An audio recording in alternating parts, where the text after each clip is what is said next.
Friends, welcome to my channel అండి. శనివారం రోజు అనుకోకుండా వెంకటేశ్వర స్వామికి గుడికి వెళ్ళటానికి మేము రెడీ అయిపోయాము.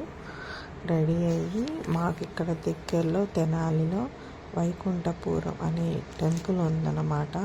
చాలా అంటే చాలా ఫేమస్ అనమాట. ఆ టెంపుల్కి మా ఇంటి దగ్గర నుంచి సుమారుగా 1 అవర్ దాకా టైం పడుతుందండి. మేమైతే వెళ్ళాము. చాలా లాంగ్ జర్నీ లాగా ఉంటుంది మాకు. ఎందుకంటే మాకు టైంకి ఆటోలు కానీ ఏవి దొరకవు అనమాట. బండి ఉంటే ఫ్రీగా వెళ్ళిపోవచ్చు. బట్ మేము ముగ్గురం వెళ్ళాలి కాబట్టి ఆటోలకే వెళ్ళామన్నమాట. అలాగే వచ్చేటప్పటికి అనుకోలేదు, చాలా అంటే చాలా రష్గా ఉంది టెంపుల్. ఇంకా బయలుదేరి వెళ్ళిపోయాము. అందులో చాలామంది ఈ మధ్యన సప్త శనివారాల క్రితం బాగా నడుచుకుంటున్నారు. దాంట్లో వరకు శనివారం ఫుల్ బిజీ అయిపోయిందనమాట.